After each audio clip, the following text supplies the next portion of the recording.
What's up, party people? It's Keys Dan with RadioWhat.com, DJLittleRock.com, coming to you live and in living color from the Radio What studios. And this is my podcast, What Makes You Famous.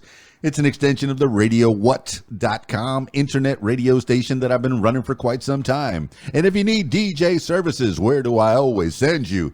DJLittleRock.com.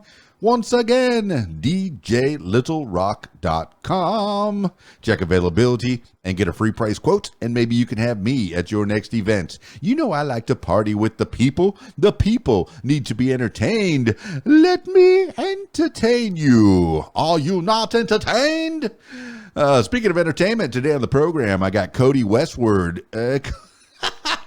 I'm not editing anything. Codie Westwood of the Creatures of Clay. Yes, Codie Westwood. I know if you've been paying attention to this podcast, you've heard a part of his story before, but we're going to get a little update on what's going on with Codie Westwood and the Creatures of Clay. Hey, before I tell you about this week's shows, I want to tell you about last night's wedding. Fantastic wedding over at the barn at Lolly in Mayflower, Arkansas. What a beautiful couple, Zachary and Rebecca. It was so good to be a part of that show. But one thing I need to talk about is the photographer, Jessica Epperson. She's out of Little Rock in the Springfield area, Arkansas. Jessica Epperson, she is such a sweet lady. I never met her before. I've liked her page because she's one of the Arkansas photographers, but I never met her in person, and she treated me like she was like I was an old friend, like I was a pal, and we worked well together. I made sure that she knew what was going on. She made sure that I knew what was going on. That way we get all the I'd get the right music, she'd get the right pictures. Yeah. I think I want to work with Jessica Epperson again. So look her up on Facebook, Jessica Epperson Photography. Yeah, she's a goodie. She's a goodie, and her husband's real cool too. Yeah, I got to meet the two of them. And he was the go boy, the guy with the bag with the batteries and the extra lenses and the extra film. No, it's not film anymore. The actual digital cards and what have you. All right, this week's shows. I have one public show. I'll be at the Rab in Conway, Arkansas on Friday night, my regular Friday night gig from 8 p.m. until 12:30 in the AM. It's the Video Dance Party Karaoke Jam. Yeah, I said karaoke. You're the stars of the show. I put a little filter on there. Everybody sounds really good. Got a little concert starring each and every one of you. They got a full bar, kitchens open, pool tables. They got a pool tournament on Friday night. So if you want to try to make some money on a Friday night, I think they had a break and run, which is like the little game that they do before the actual tournament where you have to break the balls and run the table. And if you run the whole table, I think they were up to like $2,000 if you could run the whole table. What? For one game of skill. Skill, because pool is geometry, man. You got to hit that ball properly, with the white ball, the cue ball, the cue to the white ball to the other ball, and just make sure that it's all angles and it's a game of skill that I do not have a lot of. I play some pool, but not in tournament and not for money. But there's a lot of guys like me that get into that tournament. Hey, on any given Friday, you may get a chance to win. You may get lucky, more lucky than skillful. But I digress. Check out the Rab Friday nights, Video Dance Party Karaoke Jam with yours truly, from 8 p.m. until 12:30 in the AM. The Rab in Conway, Arkansas. RAB, right up on the hill, Hippie Hill. There's a 70s store right next to it. I didn't know that thing was still open, but apparently it still is. They do some 70s stuff, and this is not a paid advertising for them. I went in there one time with a radio promotion, and it's a pretty cool store. They got all that all the paraphernalia that you'd expect a 70s store would have. Yeah, and it's right next door to the Rab. So come on out to the Rab. Do it. All right, let's get into it with Codie Westwood of the Creatures of Clay. I got him on Skype. Skyping Codie Westwood now.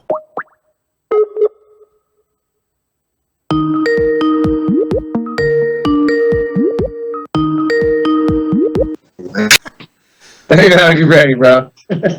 Well, there he is. It's Codie Westwood, the creature of clay Hey, man. himself, Hey, man. man. Are you just one of the creatures of clay, or are you all of the creatures of clay? I'm a big part of the Creatures of Clay because I write all the songs.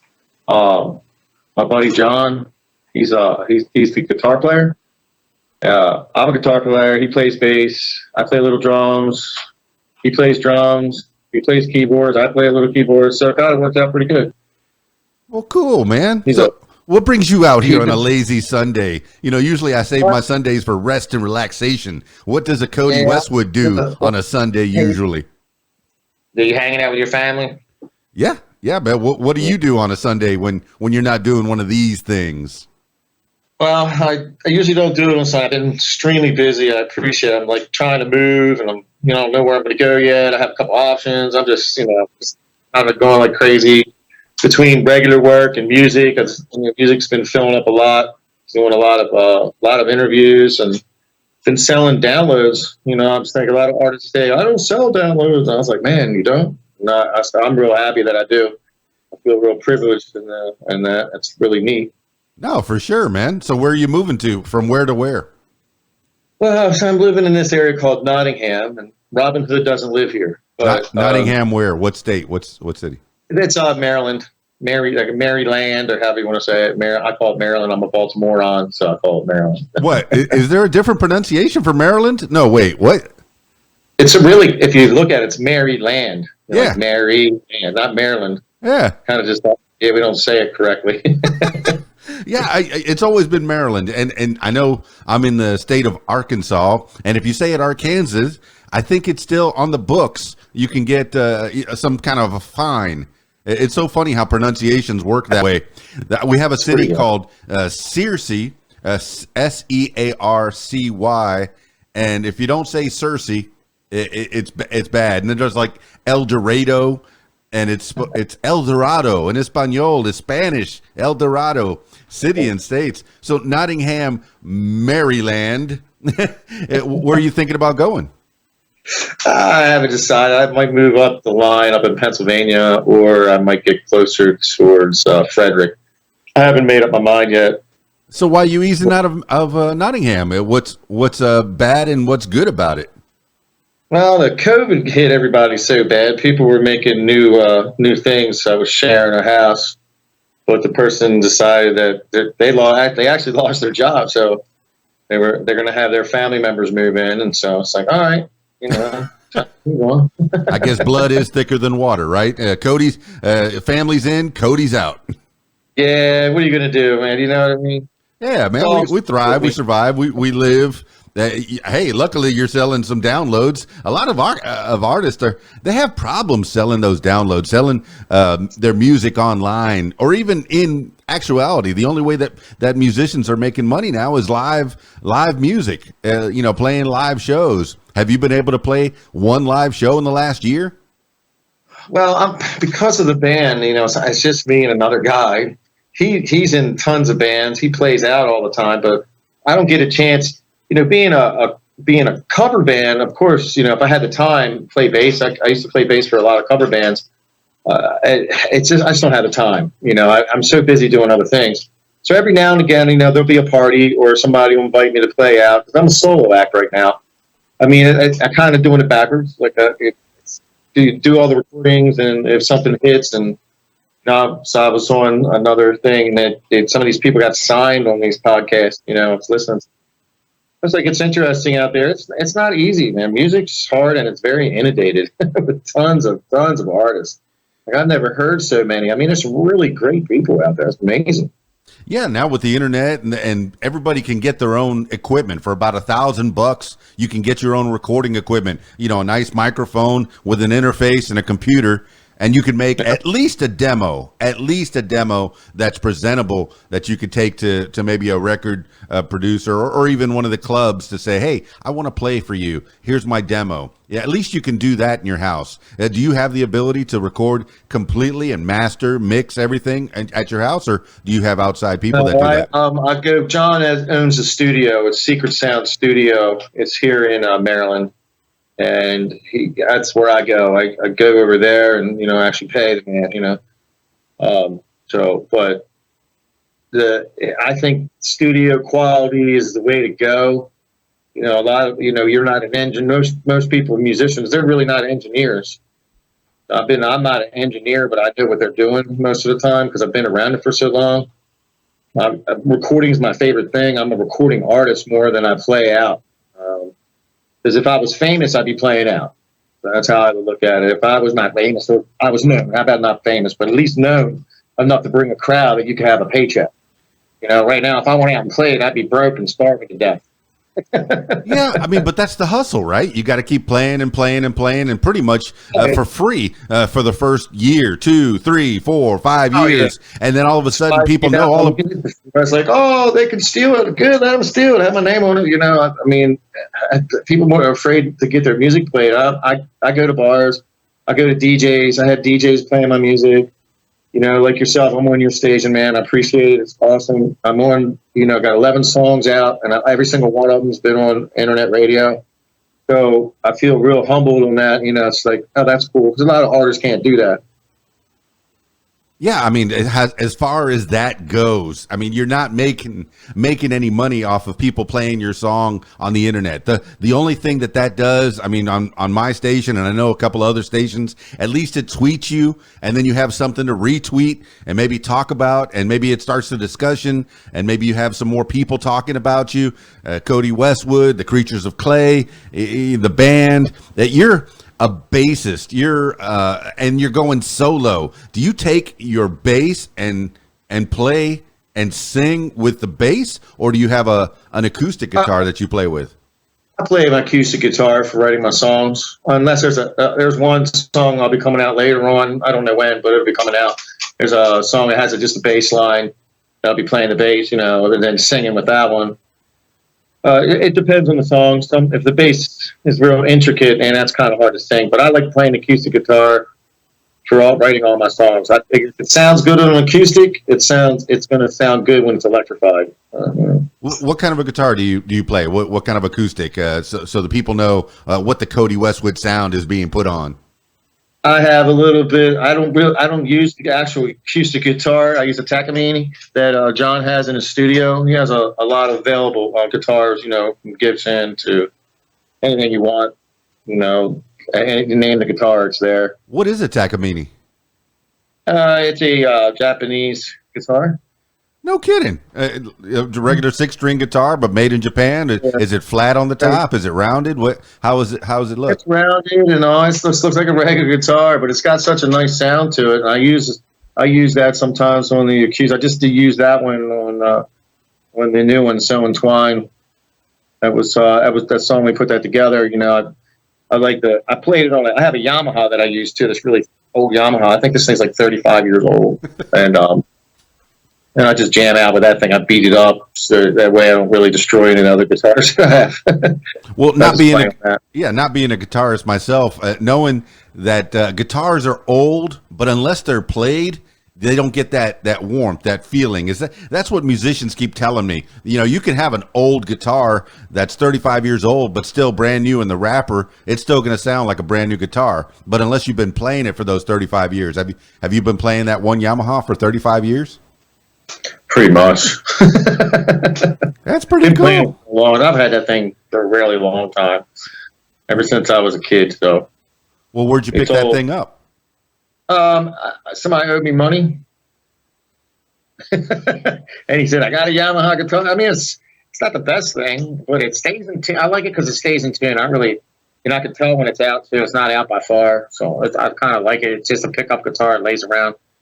It's my go-to for writing songs. It's like, I don't know, I feel like I'm connected to it now because all the songs that I wrote are on that guitar. So if I ever retire it, I'll stick it somewhere in case, Well, I mean, you've been on the podcast before, on the What Makes You Famous podcast, and I encourage people to go back and listen to the original one. We kind of talked about your childhood and what was going on and how you became who you are. But really, we're here to talk about the newest stuff that's going on, the So Entwined. Man, that's like a mellow song for you. Usually you're rocking it out, and this one's kind of chill, man. I kind of like it. Tell me about the So Entwined and how did that come about? Well, it's more of like I'm a religious person. I don't mind talking about it. I believe in God, and so it's more my relationship with God, kind of in the song. Because kind of when you say he opens up the window and he lets the breeze in, and normally you're like, yeah, okay, and you live your life not paying attention to it. Kind of like along those lines, and try to get your heart close to his, and that type of thing. I mean, because if somebody didn't know and would listen to the song, they would think about my love affair with a woman or something. It's just the way that the song goes, but that's just what it's about. And kind of, some people like it and some people don't, but it just depends if you know what I'm talking about. Yeah, well, those are the hidden meanings in songs. Just like looking at art on the wall, you're going to interpret it the way that you want. But now that you've explained a little bit that where you were thinking, what you were thinking when you wrote the song, and when you're playing the song, is that your church, or do you actually go to a service and congregate with people? I'll go to church. I was raised Catholic, so I go to the masses on Sunday, and I do the church thing. And but it was just more of just my relationship, back in the past, it wasn't so much of that, and things changed in my life about 10 years ago. So that's where this song came in. I've had it for a while. I just never just decided that I would put some emotion to it and try to sing instead of rock. I was just going to actually try to sing and see if I could pull it off. So I thought I did okay on it. I've gotten a lot of compliments, so I feel good about that. I was like, somebody likes it, that's cool. And I sold a bunch of them. So Yeah, Codie Westwood, remind me what happened 10 years ago that was your turning point. yeah, mm-hmm. Tell about that band and everything that I left. Yeah, it was a good. I always tell guys, I know talk to some musicians, just talk about that. They were like, yeah, I used to do this, and I was on that, and I was leaving. I stopped. I was like, whoa, wait a minute, what are you doing now? Nothing. Oh. So at least, I feel good that I'm doing something. I'm giving back and giving some music out there, because I think it's cool that you have the opportunity that people listen to your music. That's what really I like the most. If I make a living at it, that's great. If it happens, it happens. That's a build-up type of thing, I think. I might down the road, who knows? But I'm more concerned with getting out good music. I want to put good music. People are like, wow, man, that's really good. I like hearing the compliments about it, because I wanted to hear, because I try to write catchy songs. I want people to, see that they are catchy. And I've had a lot of compliments on them. So I figured, well, I'm doing okay. People are listening to it. Almost 5,000 on the Spotify, which is nice. It's not a lot, but 300 followers, I couldn't fit them in my room here. If 300 people came over right now, I'd be like, wow, I'd be really shocked. Well, Codie Westwood, we can't live forever. All we can do in this life is make our mark, and that's how you make your mark. That's how you've chosen to leave your resonance on the world. You live forever through your songs, man. So even after we pass, and I know I'm getting older. I'm 52 years old, and I'm thinking, hey, I've done a lot of things in my life, and I like looking back at the glory days. When you're, oh yeah, I did that. Oh yeah, I did that thing. That was pretty fun, and you kind of have good memories. And you playing with that band, hey, I'm sure there was some good memories in there. And now that you're a solo, you're making more memories that you can kind of take and pass along. I just like making new music. Even the older stuff, I forget about some of the songs until somebody brings them up. I'm like, oh yeah, I remember I recorded that. Yeah, but do you remember all the words when you're trying to sing them live? Yeah, I can remember them. And before I do anything, like if I was to do a show and let's say it was 45 minutes, I would practice the whole month before the show. I'm a type. If I'm a performer and I've been out, you have to practice. When I used to play bass for the band, I would sit there and I'd practice for hours and hours to try to. You have to. At one time, I think I learned over 1,000 songs. Oh, what? We're not. Yeah, I think our brains are not even able to learn 1,000 anythings. That you're Right. only allowed to have 100 friends or 100 people that you can actually remember. That's why tribes are real small. These are things that I listen to and on podcasts, and I kind of hear and I go, you only really can remember 100 things in your frontal cortex in your fresh memory. To put 1,000, you're gonna have a piece of paper in front of you, or something. I mean, I had cheat notes. Believe me, my friend. Man, Definitely had cheat notes. I know that for a fact. I'm glad that you practice a lot, man. When you were talking and saying something about forgetting lyrics, I remember I saw Greg Kinn, and yeah, I'm calling you out, Greg Kinn. I saw him down in Coconut Grove, and he was trying to he sang his hits, Jeopardy, and then he tried to give homage to the people of Coconut Grove in Miami, Florida, and he was trying to sing "On Coconut Grove" from memory. And the band was good. They were playing the song, but he didn't know any of the words. But he was just saying "On Coconut Grove" because that's where he was playing. Do you ever give homage to the people as you're traveling around and you change the lyrics? Maybe the song originally said Atlanta, but you're in Baltimore, and you go, "Hey, Baltimore!" Yeah, we did that. I was in a band, it was called Edge of the Wheel. We did that. We were out in different places. They were from Atlanta. And I played bass for them, and they came through town. It was fun touring with them for a little bit. That happened on that. It was where you are. But he messed up. I forgot where we were, but he said the other town that we were just at. I think I've done that, man. I was in Marion, Arkansas, which is right next door to West Memphis, Arkansas, and I was doing a prom, and I think I said West Memphis, Marion, like it was all one place. And the Marion High School, I don't think they took too kindly to that. And I think that was the biggest mistake that I made there. But I think it was a big enough mistake where they went, I don't know about that guy, because I kept saying West Memphis, Marion, because they're like an exit away from each other on I-40. So really, you don't want to say the wrong city, never. But that's one of the pitfalls of a traveling musician. You've traveled all around the country, or you stay mostly local? Oh, I've stayed local. I stayed on the East Coast mainly when I was touring and all that. Now it would be cool to put a band together. I'd love to go back on a tour. Maybe if I keep plugging away, some of these songs might hit the big time or something. Somebody will see it and be like, "Yeah, man, we want to put you on tour." That'd be great. I'd be like, "Yeah."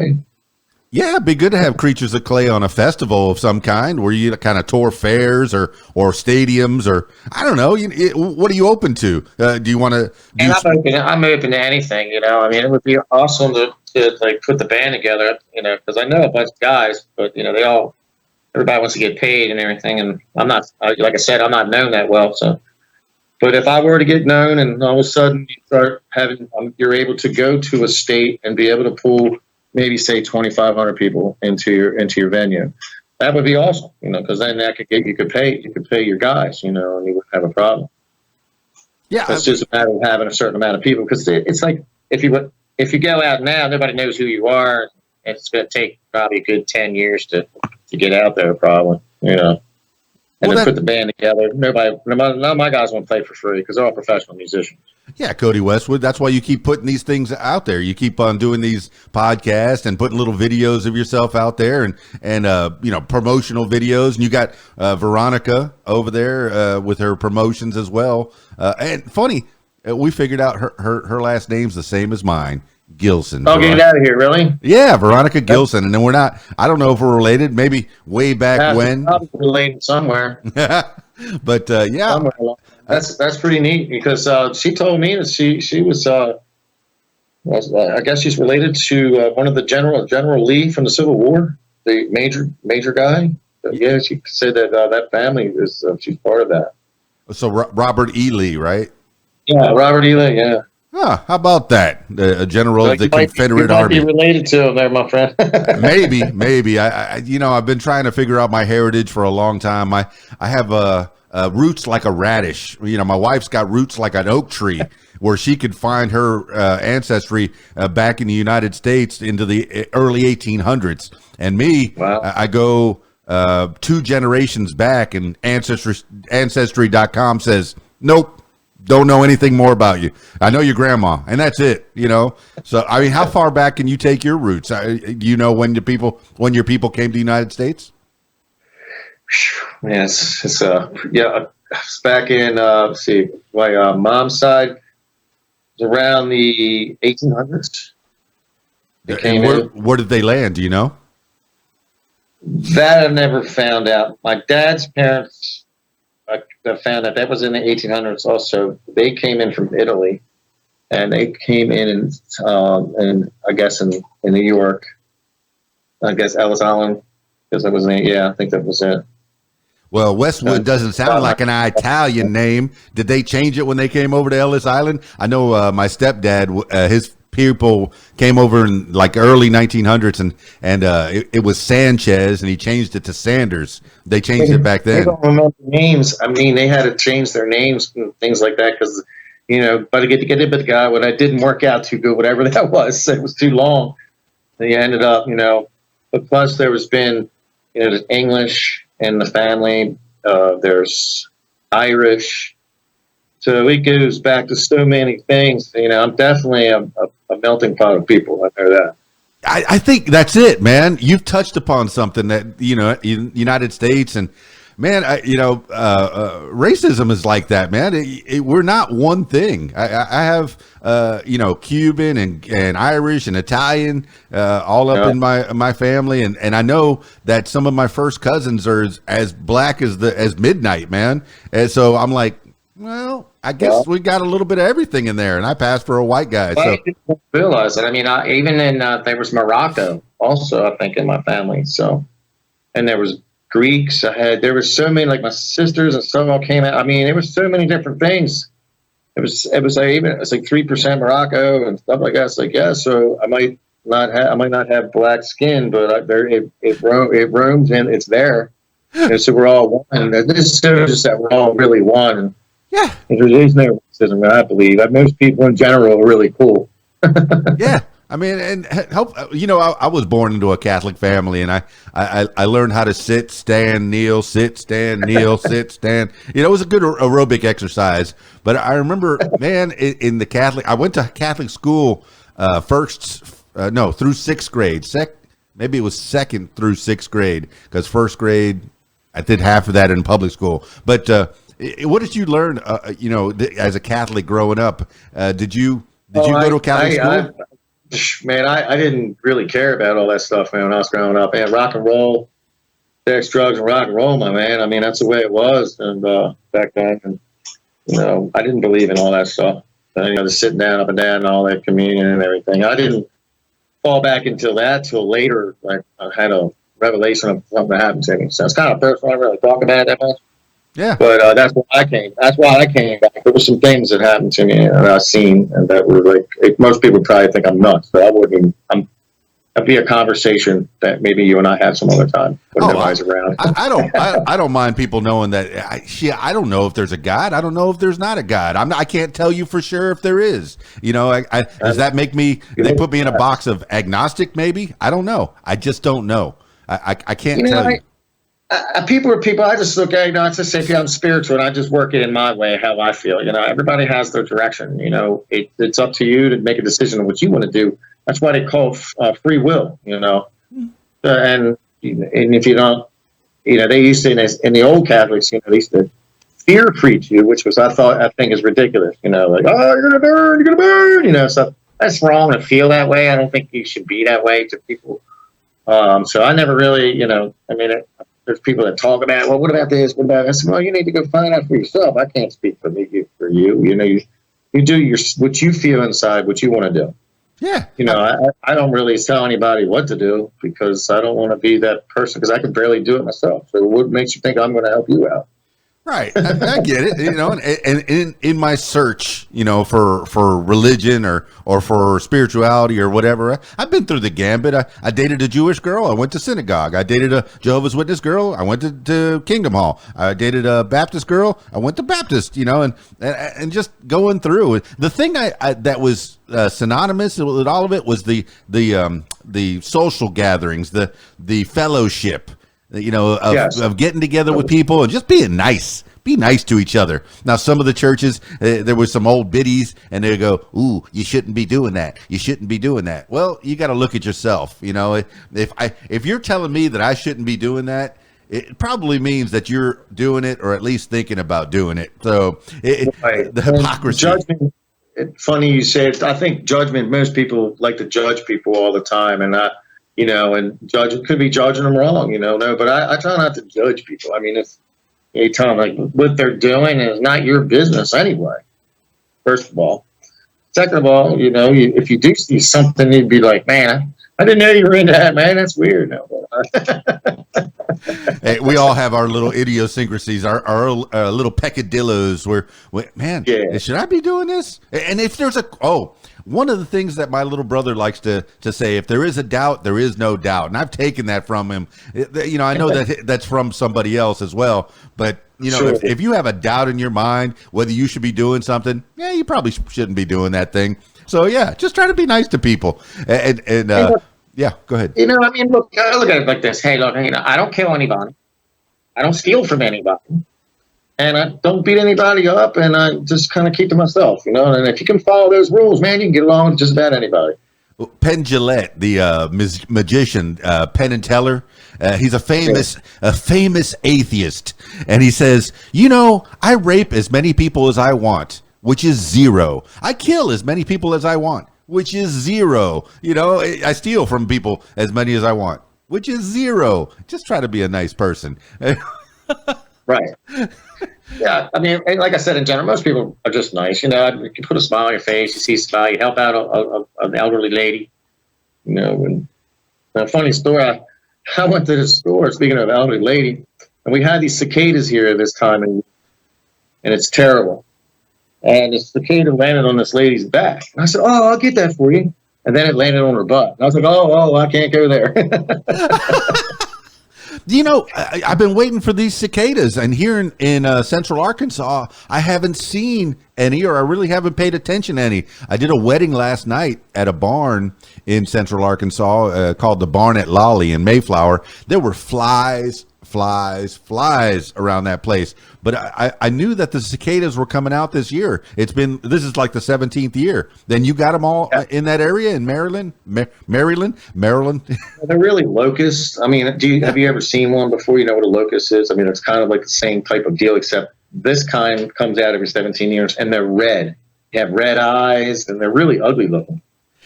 Yeah, I heard there's like 3 different kinds, and then they make their own little sound. One makes like a whoo, and the other one makes like and the other one's making clicks, and that's why they get that big sound when they travel together. It sounds very creepy at nighttime, and when you hear it, it's you could probably go online and look it up for Maryland and Virginia and DC. And I think they're the only states that, because of the trees that we have here, they like the trees, so that's where they come. That's why they come here. Oh, so it's not nationwide. It's not worldwide. I thought it was something that was going on all over the world at this particular time. So it's just in that area, the DC area? Wherever the trees, whatever type of tree it is. There's right now some of the homeowners around the area have these big nets around their trees, like the smaller ones, so they don't kill it. So you can see some of the trees are turning brown a little early. So I guess they're killing the tree. They apparently just come out, they have sex, and that's it. They kill, they die, and then they come back out another 17 years. Man, what a way to go. Hey, that's life, man. Hey, is it a problem with the windshields? I guess, I know when I was in Miami, I had mosquitoes, and they would. Dan is so funny. You're driving down the road, and yeah, man, oh. And here goes another one. And it sounds like somebody's throwing a rock at you, right? You're like, wow. Then you get into your grill, and your grill's just filled with them. Yeah, it's pretty cool. Yeah, pretty cool. I had problems with mosquitoes in Miami and little bugs down in the Everglades, the Florida Keys. So my windshield was roughed up, and we used to have on our cars a bra, is what they used to call it, and it's like a leather thing, and I don't think that that's very good for your air intake, but it's fashionable. You just get a better grill. Let's make it thinner, I guess. I need to get a better grill. I need to get to the dentist, get a better grill.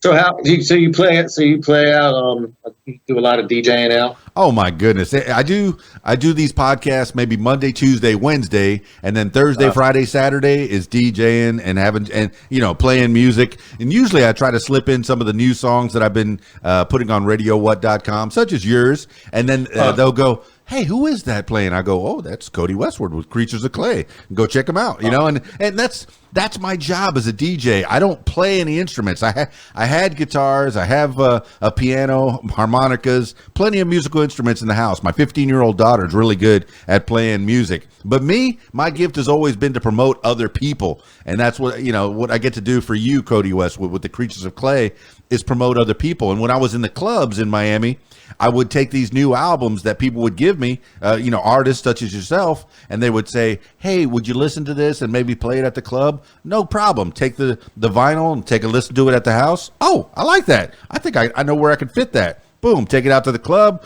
throw it on, and people would come up to the booth and go, who is that? Oh, yeah, that's that guy. That's Codie Westwood, Creatures of Clay. Check it out. And that's how the relationship between musician and DJ works. A lot of times we step on each other. It's like, oh, you shouldn't get a DJ. You should get a live band. Well, yeah, I love live bands, man. I love going to shows and seeing you play. Now, you were in a party band. Now, does that is where you can play other people's music at events and make money, but off of other people's songs. Do you enjoy that, or playing your own music? It gives you more satisfaction. I like it depends, you know. I mean, you back then, and when I was doing cover bands, I spent some time, but you make pretty decent money. I mean, some of the guys that I knew were making $5,000 a week. So, you know, yeah, you're going to play out. I mean, they were playing some good venues, and it was good bands. It was like Led Zeppelin cover band, I think. There's, you know, a couple other, like Eddie, Van Halen cover bands and different things. And then I'd play everything, you know, from Buck Cherry to whatever was popular, you know. And you'd always try to find, because I really never sang. I always did some backup. So I used to just play bass, you know, and guitar mainly, and just did bass. Because bass, I picked up bass because this is the only reason I picked up bass. Nobody in Maryland, it was hard to find a bass player. So I was like, man, this is great. I'll learn how to play bass. And I get a lot of gigs. And that's what happened. I ended up getting a lot of gigs because of it. Yeah, usually it's a bass player. Usually a band will get you, and you'll come in as a guitar player, and they'll go, well, we don't need another guitar player. Can you play bass? And then you end up learning how to play bass. I don't think I've met a lot of people that have just picked up the bass because they love the bass. Is that something that you found? I love the bass now. I mean, I never knew it was, you know, when you come in to a band that's just playing guitars, Dan, and they're just jamming in the drum. Uh-oh.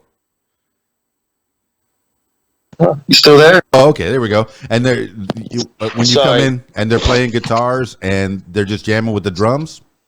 Yeah, somebody called. I'm trying to cut them off real quick. Yeah, so just jamming with the drums and playing guitar. You know, it sounds empty.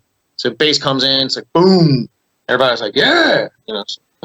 Yeah, I pay attention to the rhythm section when I'm watching a band, and I do like the bass, man. I know I listened to I guess the last band was a local band called Cab Over Pete. My buddy Jason Lancaster, he's been on the podcast before.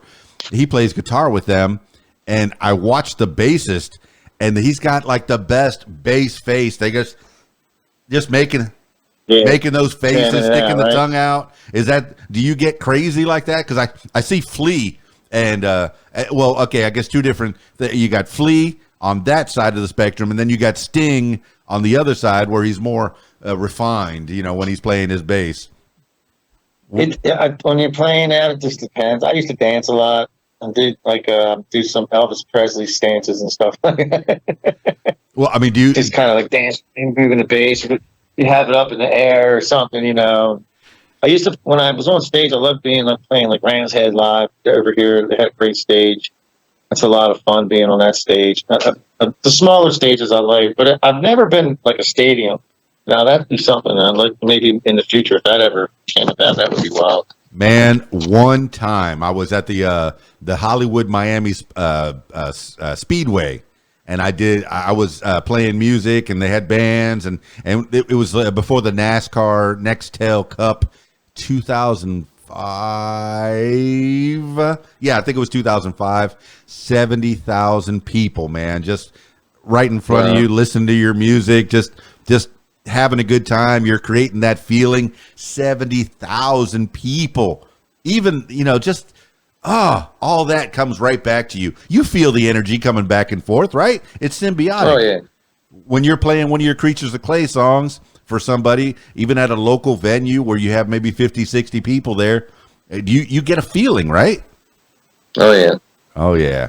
I mean, it's just nice to keep you to try to come across, and you're trying to actually perform there because it's live and it's difficult. Because you're trying, a lot of people don't understand, trying to play live sometimes it's not easy because you have to hear everybody else too, making sure you're in with them. Well, and then when you're doing solo at maybe like a little bar or whatever, are they really paying attention to you, or you might as well be a jukebox in the corner because they're talking over you, and do you even pay attention to that? Most of the places, if I'm playing cover songs, yeah, I'm just a jukebox. But if I'm playing my stuff and they know that I'm there and that's what they're there for. There is some places every now and again that will be like, hey, man, you're going to come out. And there's usually between maybe 25, 50 people there sometimes, and it's at a little winery, and they want me to come out and play.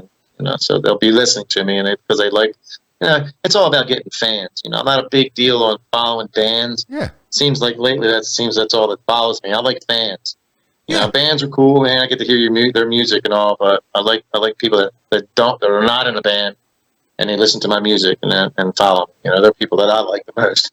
Yeah, even the karaoke shows that I do, I have my core group of people that'll follow me around, even an hour away from their house. An hour where you're going to go out, have some drinks. You have to designate a driver, so that guy's got to sit there and drink Cokes all night while maybe the 3 or 4 that came with you. It's very cool. Do you have that core group of people there in Nottingham that come and follow you around to your shows? Oh yeah, if I'm playing out, they'll know. They'll come. I usually get between 25, 50 people out if I play out. Man, it's been a while now. I'm gonna get it started back up again soon. Kind of grow the hair out a little bit, trying to get it going. Well, that's got to be pretty scary, man. You're thinking about going an hour away or 2 hours away, heading up to Pennsylvania or some other place, and you got to start all over again. I remember when I was 40, my wife, I met her down in the Keys, and we got married down there, and her parents were down there. And then her mom and dad both retired and went back to Arkansas. So about a year later, she said, I miss my mom and dad. Can we go? And I go, I'm 40 years old. I got everything established here in South Florida. And you want me to pack up and go to Arkansas? And I had to start all over again. And that's 12 years ago. And hey, now I'm back. I got it all back together. And the first year was rough, I'll tell you. I'm sure. But I imagine you going on that move. What are you feeling? What are the anxieties? I just go with the flow, man. Time for another door to open. Well, that's what I'm hoping for. Another door opens, another day. Well, you say you want to put a band. I'm worried about today. I'm glad I have a chance. I'm sitting there talking to you. It's awesome. Get a chance. Man, I live in Florida. I love Palm Beach. I fell in love with that place. Anything Palm Beach South is really clear water. Just so beautiful. Anything north of Palm Beach, you start to see that water start to get real dirty and nasty. I guess it's the pollution comes down from the East Coast, but Palm Beach South, that's South Florida.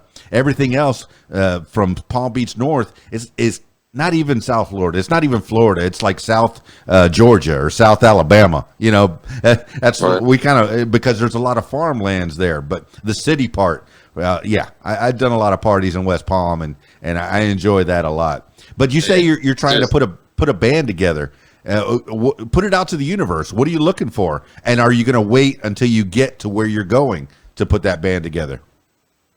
Yeah, I was like, I'm hoping that the songs that I put out, it depends on what people are listening to today. And I find that most of the statistics on like Spotify, they tell the gender and the age. So it's a lot of male, and they're over 40. Yeah, that listen to my music. Yeah. So I was like, well, that's not a big market. I need to open the market up a little bit. So I look. That's why I did the song "So Entwined" too. Like, well, let me put this out. It's a love song, so let me put it out, and let's see what type of response I get off of this one. So, and we'll just go from there. I got some really cool rock songs coming up. I got like a country rock coming up called Angel Eyes. I'm going to get back in the studio doing that one. So I have another rock song that I have, pretty pumping, with the bass. I'll just talk about the bass. That's going to be coming out. I'm looking forward to doing that one. It's called about a person lying all the time. Mm. Yeah. Well, I mean, it sounds like you've been pretty heavy. Sounds like you've been catering. I don't do metal, so well, I mean, I just do more of like more of, I'd say, the blues rock thing. You know, just kind of keep it poppy rock. Yeah, so, that's what the people like. I don't man. get into all the you know. So I did that when I was younger, and I was in some of those bands actually, and just don't do it anymore. You know, just try to just write differently. Well, the last podcast I did was a guy named Sun. He calls the band is Sun Lord, but he's mostly that, and he does that whole guttural screamo stuff. And I was like, man, how can you do that? He's a guy from Argentina that ended up in New York. You know, you never know where you're going to end up at any certain time, and you're a guy there in Maryland, and you're going to end up someplace, probably Pennsylvania. Who knows? Who knows what's going to happen to me, Dan? You know, and somebody might pick me up or something, or I close my eyes one day, wake up, and sell that millions of downloads. Well, I mean, you're leaving a lot of stuff. You're leaving your bandmate that has his own studio. That's pretty convenient. You know, you're going to have to find a new studio, some new people to help you record stuff, to put out that Creatures of Clay. I'm going to stay with those guys. I'm only going to be an hour out anyway. Oh. I'm not going to move too far, so I'm not going to go into the way up in Pennsylvania where, way out there. So I've got to kind of keep close to the city and stuff like that, so I can, go back, see family, whatever. Plus him, go back to the studio. And I'm always looking forward to going in the studio with him because, it's funny because I'll come in and be honest with you. I just come in. He doesn't know the song yet. And I'll come in and I'll play the song and then I'll just tell him what I hear. And we just start chipping away. And so I figure about 10, 11 hours, man, we got a song mastered, ready to go, everything. That's a good musician. We have all the programs, all the compression, all the stuff that we need. It's any type of drum kit or anything I can find. It's on the computer on his stuff that he has. So, I mean, if you want lugwig, you can put lugwig. You want pearl, you put pearl. So we can play with all the different drum sounds that we want. It's amazing. I love technology because, I remember analog. It took like weeks to do one song. Yeah, but did it? I mean, and one of the things that I like about 70s and 80s music and the music of the past is all those little mistakes. Like Stairway to Heaven, you hear that squeak on the guitar. Squeak. And then, what's the other one? Oh my gosh, Brian May from Queen. He has that little squeak on the guitar. Oh, just those little mistakes. And now with the technology, there are no more mistakes. It's it's all perfect. Very medical, very clinical, well, right? I don't use auto-tune though. A lot of the bands use that auto-tune stuff. I stay away from it. I just try to do it naturally. I thought everybody had to use auto-tune. We do with the vocals is we double them up, try to take compression on them, and then take some of the notes if it's too much, and then bring it down a little bit inside the computer and all.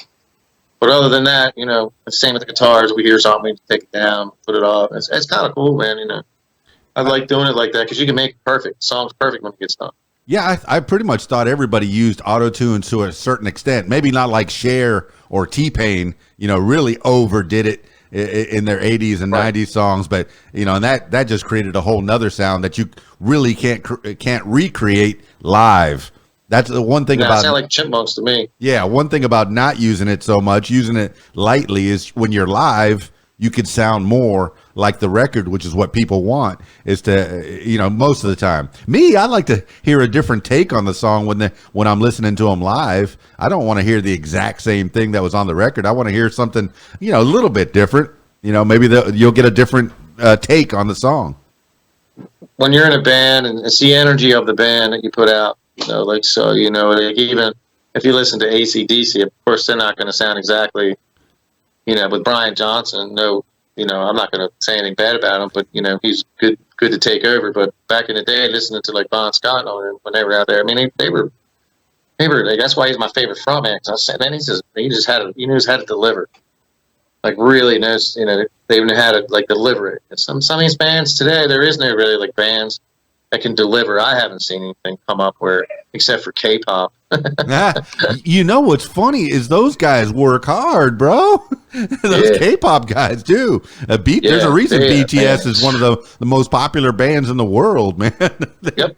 And they're not just a boy band; they work hard. I was watching a documentary they're on dancing them. all the time, doing all that. Oof, that's a lot of work. Yeah, that's showmanship, man. You're gonna and you said you dance around with your guitar, but all right. Well, not like that. Well, as we're winding this thing down on a Sunday afternoon, I'll let you get back to everything. I'll get back to everything, and what's on the horizon, man. You've already told us about some songs that are coming up. Do you have any shows that are coming up that people can go watch? Right now, no shows are coming up. I'm just working on some cool products with a buddy of mine that we're going to put out later.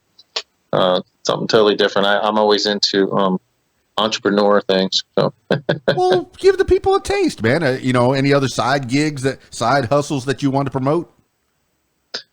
Just right now, I'm just promoting my song "So Entwined." That's probably going to be the thing that I'm promoting the most. And then, if any gigs come up, I'm sure I'll be putting it on there and let people know where I'm at. If something comes up, I'm hoping somebody will call in next month. It's July. It's usually a good month to go out and start playing. Well, give some shout outs to the people, and then give people your social medias and how to get in contact with you and all that kind of thing, so they can hire out Codie Westwood, the Creatures of Clay. Shout outs. Pretty much. Give some shout outs to the people that are helping you. Yeah, there are some shout outs. And Veronica helps. She's great. Well, cool. See, I can't even think of anybody right off the bat right now. Well, give the social medias that people can tweet you and social media retweet is you. Creatures of Clay, theband.com. Come check out. If you go on there, everything tells you where I'm at. I'm on Spotify, SoundCloud, Apple, all the different sites. If you go on the website, creaturesofclaytheband.com, again, there's everything there, pictures.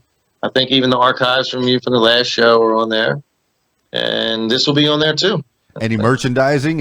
Can they get a coffee mug with your name on it? T-shirts. Got some T-shirts. Okay, good. Maybe like a balloon or a Frisbee with your name on it. That's cool. No, man. That'd be cool. Maybe I talked to Veronica about that. Yeah, these sites that are like drop ship. I think I have a Cafe Press out there, but I know that there's, T-shirts, .com or a bunch of those places. You could just put your logo out there and, hey, maybe you make $1. But the most thing is that somebody has your name across their chest, and then they'll become a billboard for you for the Creatures of Clay, right? Yeah, that's fantastic. That's awesome. Man. Well, got bumper stickers, all that stuff. Yeah. I think I had some panties on there, and my wife wasn't too happy about having my face on the front of a set of panties. And I went, "Oh, those things are selling pretty good." Those things are selling pretty good. Yeah, I don't know how many girls got my face on there. Oh boy. Oh boy. All right. Now that I've taken it to a weird turn, let's finish this thing off, man. Let's do the last words for the people. This would be words to live by, a mantra you wake up to, or just whatever pops into your head at this moment in time. Codie Westwood, Creatures of Clay. Last words for the people. Hey man, whatever you're into, make sure you do it good. Whatever it is, make sure you're striving at it. Like, just strive hard. Keep working at it. You'll get there. Well, there you have it, party people. Codie Westwood. That is one cool dude. Oh, man. And, he's mostly a solo act. Gets his little guitar, but then he's got his group of musicians that comes out with the Creatures of Clay and does their thing. I hope that he gets to do some live shows, because that's what... I guess that's how musicians are making their money these days. It's not really record sales anymore. You used to be able to sell platinum records, millions of copies. What is a platinum record now? Just millions of downloads, hundreds of downloads, thousands of downloads. How do you get a record to go platinum these days? Maybe Codie Westwood with the Creatures of Clay will go platinum and get himself a bunch of dough and not have to worry about that anymore. Isn't that what we do? People say money isn't everything, but those are people that usually have a bunch of it. so they don't have to worry so much. And I think that's what we want, is just enough to give us peace of mind. And if you could do it at your craft, what you love to do, then you don't have to work a day in your life. If you have a job doing what you love, you don't have to work a day in your life. And that's what I like doing with these podcasts, is talking to people and learning about people. Between this and the DJ stuff and the radio stuff, yeah, those are my loves, my passions. That sound all cliche. Well, you're learning your craft, and this is my passion. No, I like chatting with people, and I like promoting people, and yeah, in turn, I get content and they get promotion. So it's symbiotic. We're supposed to be here helping each other, helping people helping people. And I know we talked about in the podcast, that's what I miss about, going to church regularly is the fellowship. There's a lot of other things that I don't like about going to churches, at least the churches that I've been to. And nothing was a perfect fit. Nothing was a perfect fit, but I did like the fellowship for the most part. And I do like just hanging with people, which is what the DJ jobs do. I get to hang with people, mostly drunk people, but people. In the beginning of the night, it's usually, hey, we're here, everything's great. And at the end of the night, hey, we're here, everything's great. Hey, handle your high. Yeah, don't drink too much. Drink responsibly. A message from Keys Dan and the What Makes You Famous podcast. All right. Hey, that got weird real quick. Codie Westwood, thank you so much for being on the program. What Makes You Famous? I appreciate hearing more about you. And I follow your social medias, so I get to see what's going on with you on your Twitter feed, and your Facebook feed, mostly the Twitter feed, because Veronica's she's really good at promoting you. Veronica Gilson, Veronica G Promotions there. Follow her on Twitter too while you're at it. All right, that's it for this edition of What Makes You Famous. Now, if you, yes, you, I'm turning my attention to you, would like to tell your story, I encourage you to give me a call, 501-470-6386, or email info@radiowhat.com. That's it for me. It's Keys Dan, radiowhat.com, DJLittleRock.com. Peace. I'm out of here.